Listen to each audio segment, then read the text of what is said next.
Hey guys, this is Camfrey15 back at it with another video for you guys, and I'm back with another Dragon Quest episode review for you guys. And I am finally back with another Dragon Quest episode.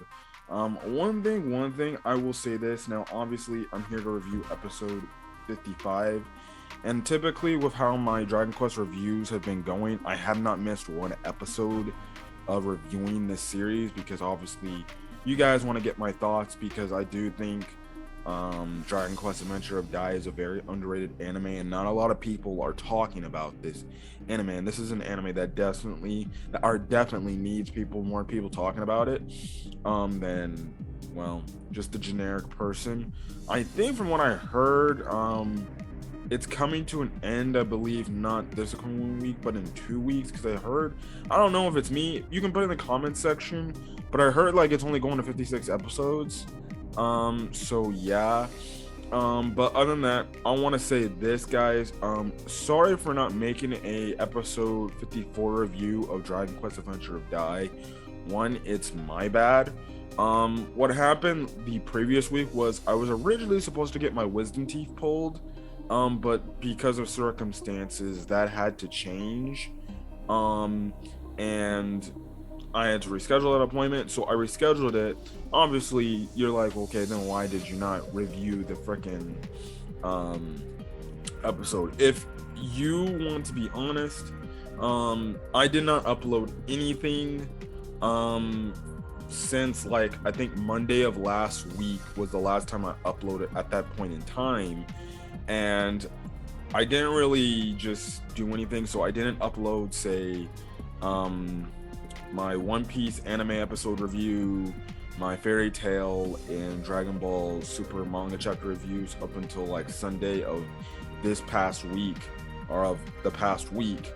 And the thing is, I guess you could say it was kind of just a rest and break type of thing where it's like, you know what, I kind of just want to watch a Dragon Quest Adventure of Dai episode without having to take notes and, having to come out and review it on here. And essentially that rest of the week where for episode 54, I kind of just took off and I didn't much do anything.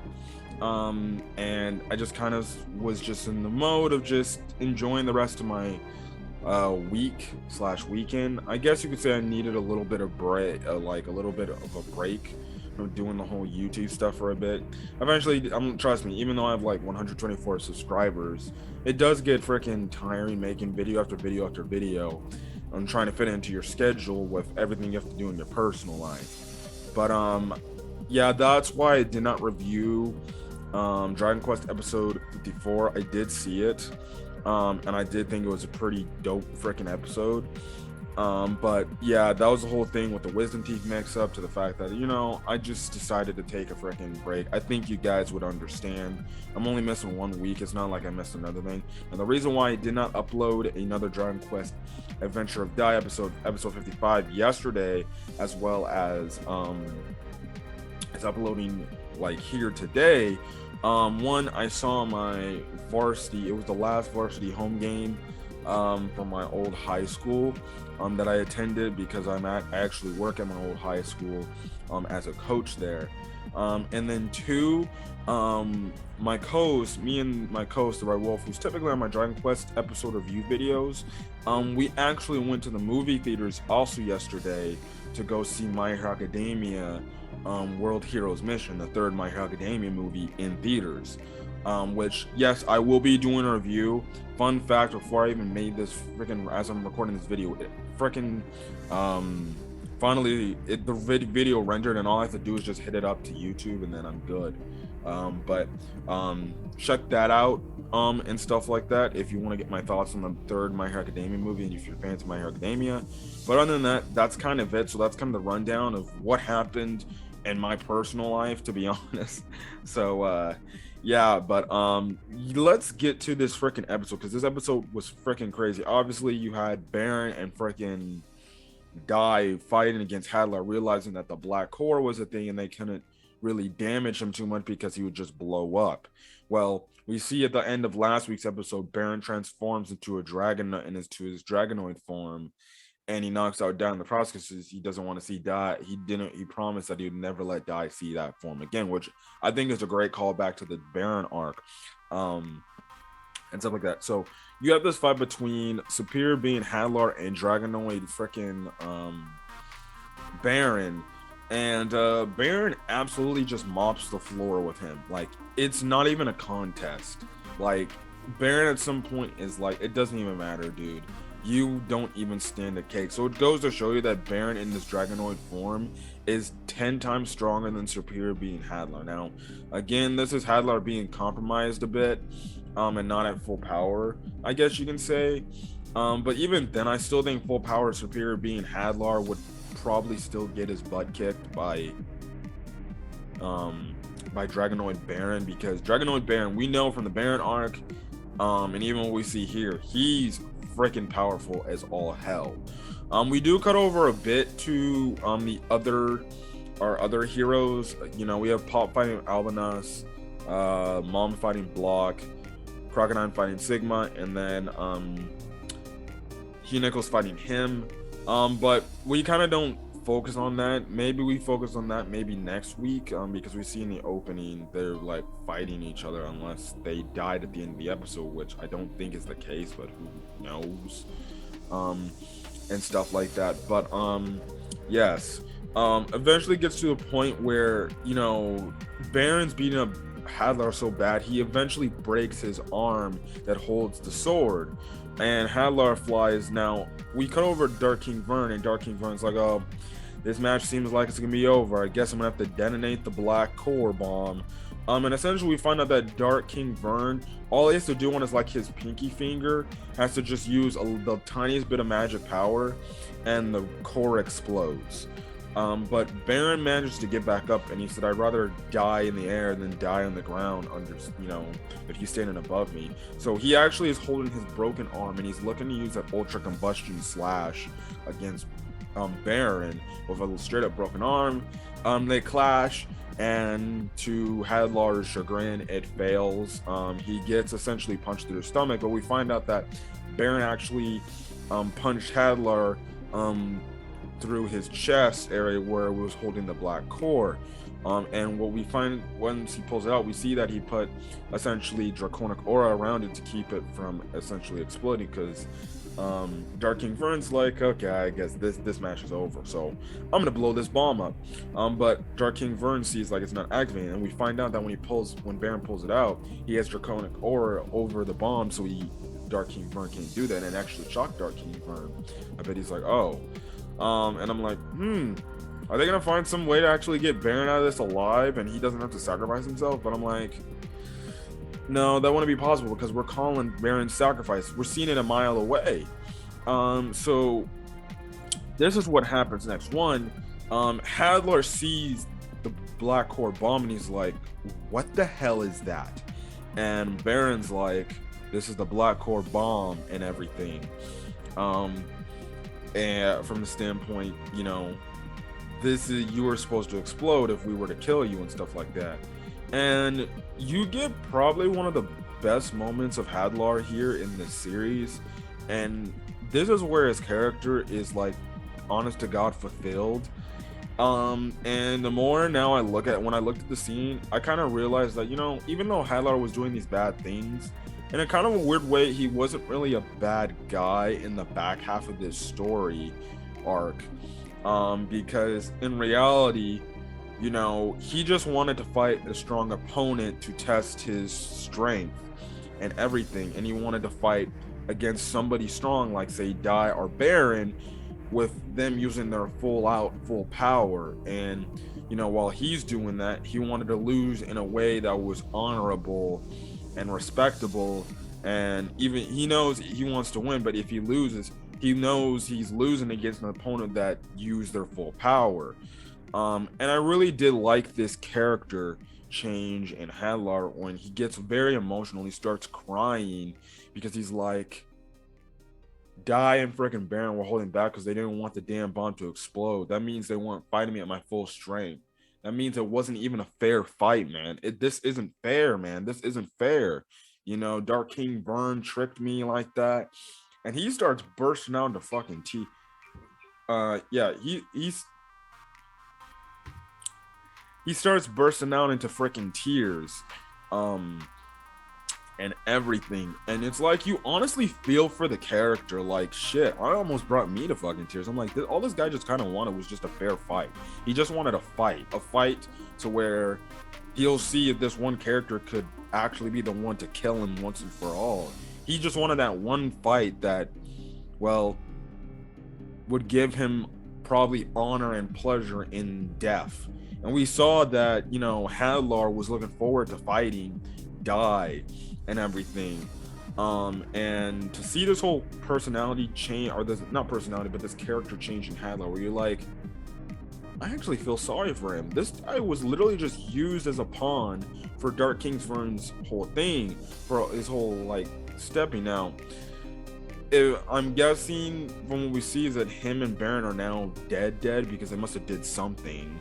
The question would, I guess, you would then have to wonder is, well, what if, after knowing the truth about Dark King Vearn, if they didn't die, would Hadlar become a good guy now?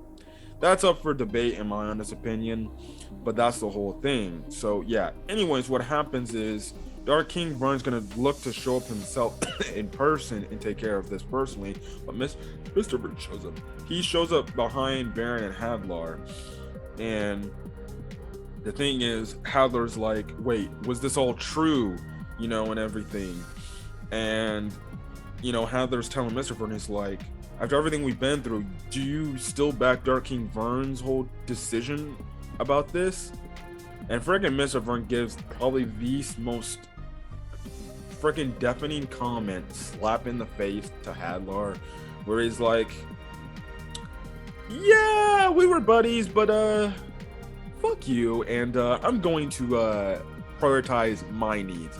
Essentially, he said, the Dark King's orders triumph over all. And I'm like, well, if it isn't that one of the biggest slaps in the face to Hadlar, Mr. Vearn, he thought was a comrade that was loyal to him, and Mr. Vearn would have his back no matter what.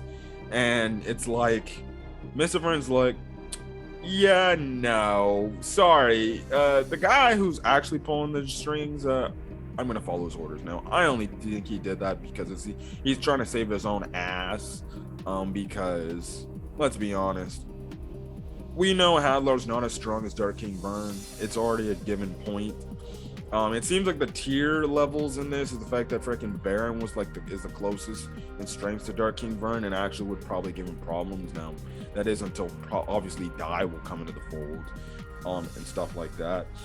But it's that's when you truly feel bad for Hadlar, because it's like, dude, all his freaking comrades we saw from the very start of the series, like, all turned against him at some point, and they didn't give a fuck about him. And even when his, like, I guess you'd say his best man literally turns against him, he's like, yeah, screw you, I'm gonna go follow Dark King Vearn. So yeah, peace. So he ends up transforming or showing off his true form. I wouldn't say transforming, I say he shows his true form, and it's like some sort of darkling type of thing. He looks like Baruch, to be honest. Not with blue skin, it's like with like white skin. His eyes are closed, and then he activates the bomb with his magic and sets it off and detonates. It detonates, it goes off. We cut over to Leona's group, and we just see the ground shaking and everything. Eventually what happens is Dark King Vearn sitting with Kill Vearn, and Mr. Vearn actually comes back. He's still roped up, so it definitely seems like he's gonna be somebody the group's gonna have to fight, or something. But it's looking like Dark King Vearn's like, well, it seems like we achieved everything. We defeated everybody. We're only the 3 ones left. We can now build our full-on dark army and take over the world and stuff like that. But they get a reading that there are still survivors. We find out that Crocodile and the others are still alive. Essentially, Crocodile dug a hole for Hinako, Pop, and Mom to survive the attack, to survive the explosion and everything. And essentially, Pop flies up and he sees the full layout of Dark King Vearn's palace, which is just a floating palace in the sky.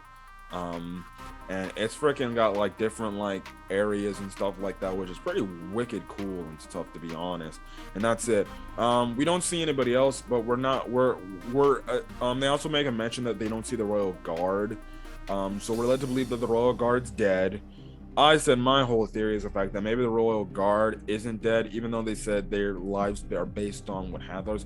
I think in a grand scheme of things, Dark King Vearn modeled them to be alive. Well, if there's a fail-safe plan, if Hadlar dies, they're still going to be alive, but they're going to be under my control, and stuff like that. So I think they're still alive, because we're going to get their finishing fights with obviously the Vaughn heroes, and everything, as well as they're also leading us to believe that Dai is dead. But if you watch the next episode preview, he's obviously still alive because he's the main character. You would know that he's still alive. As well as in the standpoint, you're also led to believe that damn near everybody on the planet is killed, like Leon and the others. But we even seen the opening that I'm guessing they come to the battlefield too somehow, but they're more than likely still alive too, which means Hadlar and Baran had something to do with the explosion, to where it only probably more than likely affected them, and they're the two people that probably saved the world from a dangerous explosion. But we'll see next week, because Dark King Vearn's forces are now going into action where he's going to look to kill them off himself. But this was a really good episode. The animation was top tier shit. Again, this is one of the better Dragon Quest Adventure of Dai animated episodes. Visually stunning. But I enjoyed this episode. I like this. So put that in the comment section. What's your thoughts on this week's episode? As well as to subscribe if you want to get more Dragon Quest content. Again, sorry for the whole Dragon Quest episode 54 review not coming out. Obviously, I have a personal life and stuff like that, and I think you guys would understand, because we all have our own individual lives and stuff like that. We're only human, right? We're only human. And then also too, sorry for the Red Wolf coming on. I kind of made this video abrupt because I'm having a pretty busy day. My sister's actually having a birthday party today, so I think it's better that I do this, and I'm recording this at literally 7:47 Pacific Standard Time, so this is early in the freaking morning. But other than that, guys, I'm gonna get over. Hopefully you guys have a great rest of your day, and I'm checking this video. Until then, guys, see you guys next week for Dragon Quest Adventure of Dai, or any other video I upload to the channel. Until then, guys, see you guys later. Peace.